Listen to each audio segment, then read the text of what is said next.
Bonjour. 안녕하세요. 오늘은 12번째 시간 관광통역 안내사 프랑스어 면접 가이드 시작하도록 하겠습니다. 자, 오늘은 또 어떤 주제로 한국어 버전과 프랑스어 버전을 살펴볼지 지금부터 시작하겠습니다. 첫 번째, 여행업의 종류를 설명하시오. 관광진흥법에 따르면 여행업은 크게 세 가지로 나뉩니다. 종합여행업, 국내외 여행업, 그리고 국내 여행업이 있습니다.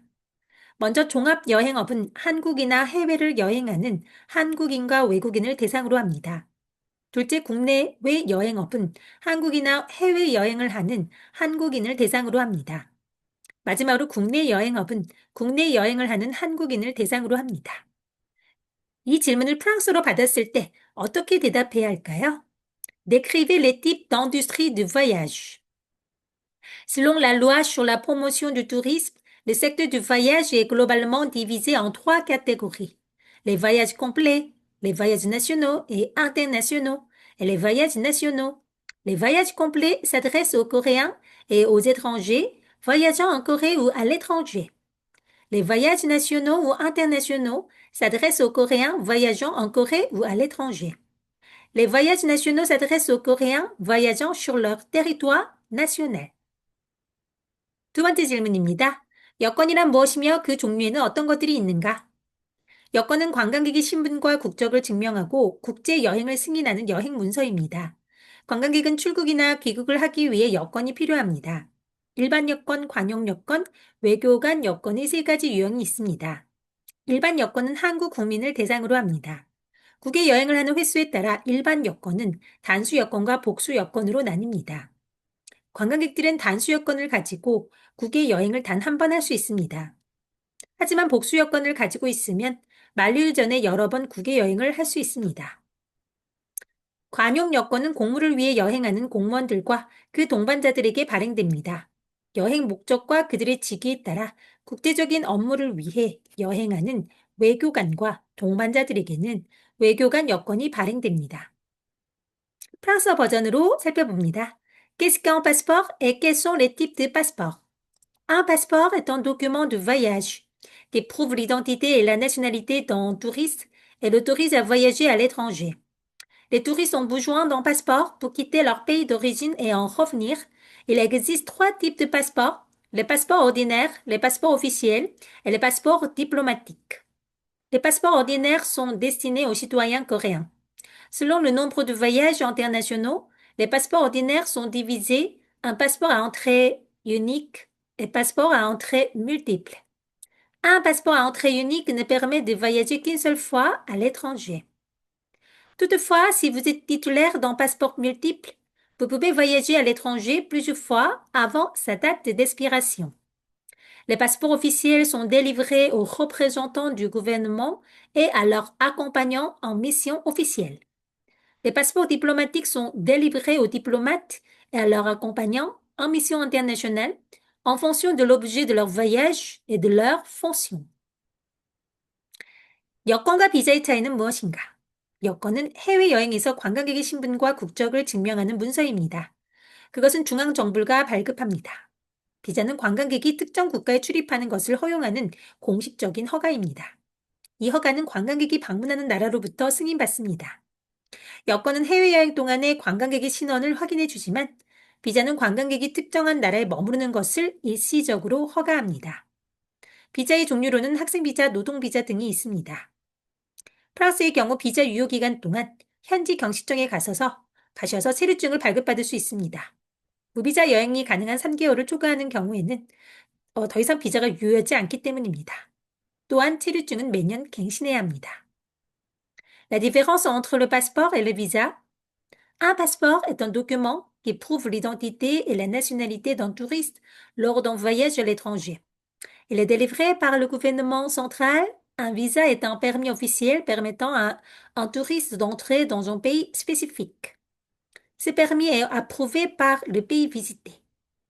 Alors qu'un passeport vérifie l'identité d'un touriste lors d'un voyage à l'étranger, un visa l'autorise temporairement à séjourner dans un pays spécifique. Les différents types de visas comprennent les visas étudiants et les visas de travail. En France, vous pouvez obtenir un titre de séjour auprès du commissariat de police local pendant la durée de validité de votre visa. En effet, si vous dépassez la période d'exemption de visa de 3 mois, votre visa perd sa validité. De plus, les titres de séjour doivent être renouvelés chaque année. 인바운드 관광과 아웃바운드 관광의 차이점은 인바운드 관광은 한국을 방문하는 외국 여행자들을 대상으로 하는 관광업이고 아웃바운드 관광은 외국을 방문하는 한국 여행자들을 대상으로 하는 관광업입니다. 한국인 입장에서 볼 때 중국인이 한국을 방문하면 인바운드 관광, 한국인이 중국을 방문하면 아웃바운드 관광인 것입니다. 오타입니다. 아웃바운드 관광보다 인바운드 관광이 많은 나라는 관광 흑자가 생깁니다. 인바운드 관광객이 많을 때 외국인 관광객은 한국에 있는 호텔 음식점 기념품과 다른 편의시설에 돈을 많이 씁니다. 따라서 많은 경제적 이득을 발생시킵니다. 또한 아웃바운드 관광은 비행기 티켓과 관광 상품을 생산하므로 경제활동에 필요한 자본을 생성합니다. 그러나 결국 본국에서 외국으로 자본이 이동하는 것은 어쩔 수 없습니다. 장점은 자국에서 벗어나 외국을 여행하면서 세계관을 넓힐 수 있고 여러 나라 간의 우호적인 관계 형성을 가능케 한다는 점에서 국가적 이익을 위한 잠재적 효과를 예상할 수 있습니다.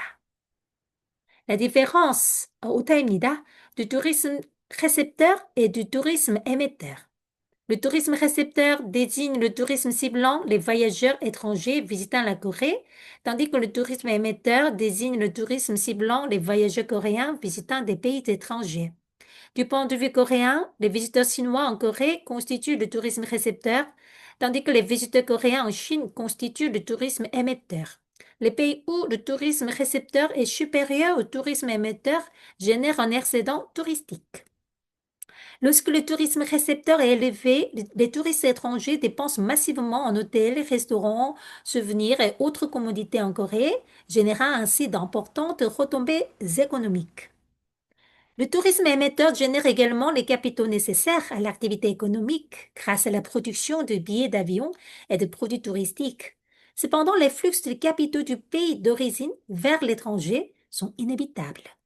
On anticipe des bénéfices potentiels pour les intérêts nationaux, car cela élargit la vision du monde en voyageant à l'étranger et loin de chez soi, et cela facilite la formation de relations amicales entre différents pays. 다음 질문입니다. 지속 가능한 관광이란 1987년 브룬트란트 보고서에서 처음으로 지속 가능한 개발이란 개념이 공식화되었습니다. 환경과 경제 개발이라는 두 목표를 조화롭게 이룰 수 있도록 하는 미래지향적인 발전을 의미합니다. 지속 가능한 관광은 사람들이 환경과 지역 문화에 미치는 영향을 최소화할 것을 촉구합니다. 지속 가능한 관광은 경제 성장, 환경 보호와 사회적 평등을 추구합니다. 장기간의 지속 능력을 확보하기 위해서 이 세 가지 측면이 균형을 이뤄야 합니다. 개발과 자연 사이의 균형을 유지하기 위해서 사람들은 무모한 개발을 조절하고 환경 문제를 생각해야 합니다. 사회적 평등을 위해서 지역 주민들은 관광 사업에 참여하도록 권장됩니다. 그들이 재정적인 이득을 얻으면 부유한 지역과 가난한 지역의 수입 격차가 완화될 수 있습니다. Quel est le tourisme durable? Le concept de développement durable a été formalisé pour la première fois dans le rapport Brundtland de 1987. Il désigne un développement tourné vers l'avenir qui répond harmonieusement au double objectif de développement environnemental et économique. Le tourisme durable incite les citoyens à minimiser leur impact sur l'environnement et la culture locale. Il vise la croissance économique, la protection de l'environnement et l'égalité sociale. Pour assurer la durabilité à long terme, ces trois aspects doivent être équilibrés. Pour maintenir un équilibre entre développement et nature, il est essentiel de modérer le développement inconsidéré et de prendre en compte les enjeux environnementaux. Pour promouvoir l'égalité sociale, il convient d'encourager les habitants à participer au tourisme. Leurs gains financiers peuvent contribuer à réduire l'écart des revenus entre les jeunes riches et les jeunes pauvres. 에코투어리즘이란 생태 관광은 자연 지역으로 떠나는 책임 있는 관광입니다. 관광은 훼손을 가져오지만 생태 관광은 호텔, 운송수단, 기타 기반 시설들의 나쁜 영향을 최소화하기 위해 노력합니다. 생태 관광 단체는 소규모이며 가이드는 환경윤리와 생태학에 대한 지식을 가지고 있습니다. 관광객들은 책임감을 가지고 환경 보호의 중요성을 깨닫습니다. 생태 관광은 관광객들에게 친환경 상품을 사용할 것을 권장합니다. 그들은 재활용된 물건, 친환경 화장실, 재생 가능한 에너지원을 사용할 것입니다. 쓰레기의 안전 처리와 수질 보호도 자주 강조됩니다. 예민한 환경에 주는 영향을 최소화하기 위하여 방문객의 수 그리고 어떤 특정 행동이 규제될 수 있습니다. Quel est l'écotourisme? L'écotourisme est un tourisme responsable dans les espaces naturels. Bien que le tourisme soit souvent source de dommages et s'efforce de minimiser l'impact négatif des hôtels, des transports et des autres infrastructures. Les groupes d'écotourisme sont de petite taille et les guides possèdent des connaissances en éthique environnementale et en écologie. Les touristes sont sensibilisés à la responsabilité et à l'importance de la protection de l'environnement. Les écotouristes sont encouragés à utiliser des produits respectueux de l'environnement. Ils privilégient les matériaux recyclés, les toilettes écologiques et les énergies renouvelables. Ils privilégient les matériaux recyclés, les toilettes écologiques et les énergies renouvelables. L'élimination sécuritaire des déchets et la protection de la qualité de l'eau sont également fréquemment mises en avant. Le nombre de visiteurs et certains comportements peuvent être réglementés afin de minimiser l'impact sur les environnements sensibles. 녹색 관광이란 원래 녹색 관광은 농촌 지역과 같은 생태 관광지를 방문하는 데 관심이 집중되어 있었습니다. 관광객들은 도시의 부산함에서 멀리 떠나 농촌 지역에서 평화로움과 행복을 느낄 수 있습니다. 또한 지속적이고 공해가 없는 관광을 그린 관광이라고도 부릅니다. 정부가 과거에 저탄소 녹색 성장을 발표했을 때 녹색 관광은 저탄소 관광을 포함하는 개념이 되었습니다. 예를 들어 순천만은 갯벌 생태계가 아주 잘 보존된 자연 관광지입니다. 한국에서 가장 넓은 갈대밭과 끝없는 갯벌이 철새들을 모읍니다. 갈대와 갯벌에 둘러싸여 산책을 하면 관광객들은 마음이 편안해집니다. 또 경관이 좋은 아름다운 숲길에 걷기 여행기를 발굴하고 있습니다. 자전거를 이용하는 여행도 녹색 관광 캠페인의 일환입니다. Quel est le tourisme vert? À l'origine, le tourisme vert se concentrait sur les destinations écotouristiques comme les zones rurales. Les touristes pouvaient ainsi échapper à l'agitation urbaine et goûter au calme et au bonheur des zones rurales. Le tourisme vert est également connu sous le nom de tourisme durable et sans pollution. Lorsque le gouvernement a annoncé sa politique de croissance verte et bas carbone, le concept de tourisme vert s'est élargi pour englober le tourisme bas carbone. Par exemple, la baie de Suncheon est une destination touristique naturelle dotée d'un écosystème de vasières remarquablement préservé. La plus grande roselière de Corée et ses vasières infinies attirent les oiseaux migrateurs. Une promenade au milieu des roseaux et des vasières apporte calme et tranquillité aux visiteurs. De plus, des sentiers pédestres le long de magnifiques sentiers forestiers offrant des vues imprenables sont en cours d'aménagement. Les circuits à vélo font également partie de la campagne de tourisme vert. 인센티브 투어란? 인센티브 투어는 회사가 기획한 업무 관련 여행입니다. 인센티브 투어의 목적은 직원들에게 보상을 제공하는 것입니다. 회사는 이전에 이룬 성과를 보상하기 위해 이 투어에 드는 비용을 지불하고 우수 직원들은 동료들과 여행을 할 수 있습니다. 직원들의 관점에서 보면 이 투어는 여행의 기회일 뿐 아니라 결속의 시간을 제공합니다. 우수한 직원들을 위한 고품격 여행 상품이 필요하기에 인센티브 관광은 관광 사업에 막대한 경제적 이득을 발생시킵니다. 제주도는 고품격 호텔, 흥미로운 장소와 뛰어난 자연의 아름다움 때문에 아시아에서 유명한 인센티브 투어 관광지입니다.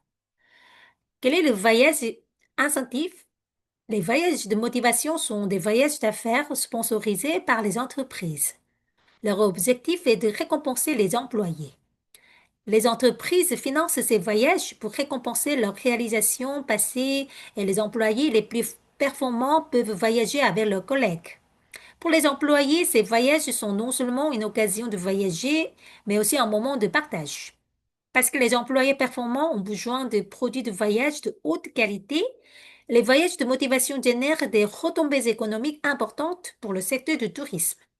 L'île de Jeju est une destination de voyage incentive populaire en Asie en raison de ses hôtels haut de gamme et de ses sites intéressants et de sa beauté naturelle exceptionnelle. 패키지 투어에 대해 설명하시오. 패키지 투어는 이동 방법, 숙박과 다른 여행 서비스들이 포함된 여행 패키지입니다. 여행사는 여행 상품을 싼 가격에 대량으로 구매하고 여행자들을 모집합니다. 여행을 하는 동안에 여행자들은 여행사가 관리하는 여행 일정을 따릅니다. 만약 관광객들이 여행 중에 특별한 경험을 원한다면 선택 관광을 택할 수 있습니다. 그 경우 선택 관광에 대한 옵션 비용을 따로 지불해야 합니다. 연세가 많으신 어른들이나 현지 외국어 구사가 힘든 분들, 이동에 불편함이 있는 장애인 방문객들의 경우에는 자유여행보다는 패키지 투어로 하는 여행이 더 안전하고 알찬 일정을 경험하는 데 편리합니다. Quels sont les voyages à forfait? Un voyage organisé est un forfait comprenant le transport, l'hébergement et d'autres services. Les agences de voyage achètent des produits de voyage en gros à bas prix et recrutent des voyageurs.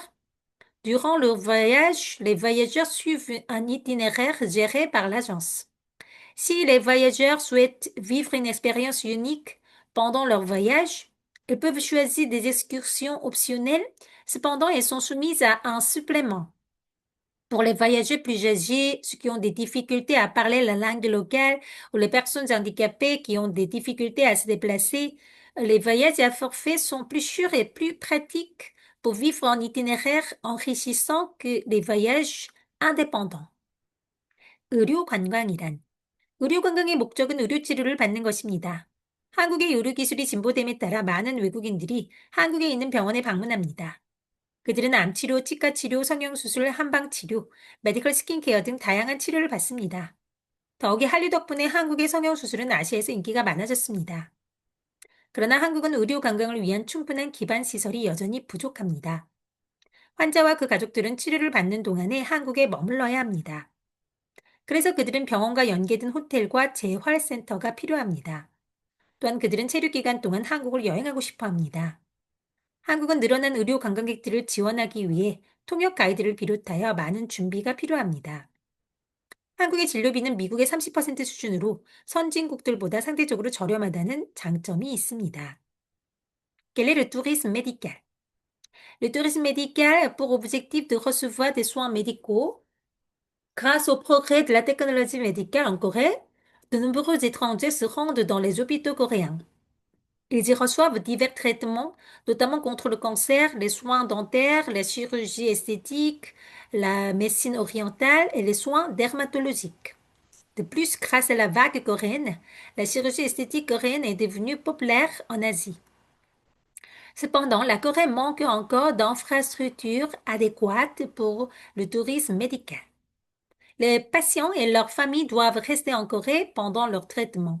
Ils ont donc besoin d'hôtels et de centres de rééducation rattachés à l'hôpital. Ils souhaitent également pouvoir se déplacer en Corée pendant leur séjour. La Corée a besoin d'une préparation rigoureuse, incluant des interprètes et des guides, pour accompagner le nombre croissant de touristes médicaux. Les coûts médicaux en Corée sont relativement faibles par rapport aux pays développés, représentant environ 30% de ceux des États-Unis. 다크 투어리즘이란? 다크 투어리즘은 관광객이 전쟁과 같은 비극적인 사건이나 죽음, 학살을 재조명하는 장소를 방문하는 유형을 말합니다. 다크 투어리즘은 관광객들이 전쟁, 대량 학살이나 재난의 장소를 둘러봄으로써 지난 과거에 대한 반성과 인생에 대한 교훈을 얻을 수 있다는 점에서 중요한 학습적 의미를 가지고 있습니다. 예를 들어 용산 전쟁 기념관을 방문하면 전쟁의 상처와 한국인의 독립정신을 떠올릴 수 있습니다. 또 5.18 국립묘지는 방문자들에게 민주주의의 가치를 가르쳐 줍니다. 제주 4.3 평화공원과 거제 포로수용소, 서대문 형무소, 383 비무장지대, 판무점 또한 다크 투어리즘을 표상하는 대표적인 장소들입니다. Quel est le tourisme noir? Le tourisme noir désigne le phénomène des touristes visitant des sites qui mettent en lumière des événements tragiques tels que la guerre, la mort et les massacres. Ce tourisme noir revêt une importance éducative considérable car il permet aux touristes de réfléchir au passé et d'acquérir des leçons de vie en visitant des sites de guerre, de massacres ou de catastrophes. Par exemple, une visite au mémorial de la guerre de Corée à Yongsan évoque les cicatrices de la guerre et l'esprit d'indépendance coréen. Le cimetière national du 18 mai enseigne également aux visiteurs la valeur de la démocratie. Le parc de la paix des Édus, 3 avril, le camp de prisonniers de guerre de Koje, la prison de Sodaemun, la zone démilitarisée du 38e parallèle, et Panmunjom sont également des sites représentatifs du tourisme noir. 마이스란 그것이 한국 경제에 미치는 영향은 마이스란 회의, 미팅, 보상건강 인센티브, 컨벤션, 박람회, 엑스비션의 약자를 뜻합니다. 회의, 보상관광, 컨벤션, 박람회 이 네 가지 행사는 모두 회의 산업과 관련되어 있어서 각 나라에서 온 많은 사람들의 이동을 수반합니다. 회의 행사에는 대개 회사가 제공하는 보상 프로그램인 오타입니다. 인센티브 투어가 포함됩니다. 컨벤션은 토의, 정보교류, 상품 소개를 위해 기획된 회의의 한 형태입니다. 마지막으로 박람회는 상품과 서비스를 전시하는 행사입니다. 마이스 산업은 고부가 가치 산업입니다. 이 산업의 성공적인 개체는 관광 수입, 새 일자리, 지역 발전과 같은 막대한 경제적 이득을 가져옵니다. 게다가 한국 상품들을 세계에 소개하는 좋은 기회를 제공하기에 훌륭한 미래지향적 가치도 가지고 있습니다. Qu'est-ce que le maïs? Quel est son impact sur l'économie coréenne? MAIS signifie réunion, incentive, convention et exposition. Ces quatre événements sont tous liés au secteur des réunions, impliquent la circulation d'un grand nombre de personnes de différents pays. Les réunions incluent généralement des voyages d'incentive, des programmes de motivation proposés par les entreprises. Les conventions sont des réunions conçues pour les discussions, les échanges d'informations et la présentation de produits. Enfin, les expositions sont des événements de présentation de produits et de services. Le secteur maïs est un secteur à forte valeur ajoutée. Son implantation réussie génère d'énormes retombées économiques, notamment une augmentation des revenus du tourisme, la création d'emplois et le développement régional. De plus, il offre une précieuse opportunité de faire connaître les produits coréens au monde entier, offrant ainsi une valeur ajoutée significative et tournée vers l'avenir. 슬로시티 운동이란 무엇인가? 슬로시티 운동의 시작은 슬로푸드에서 비롯되었습니다.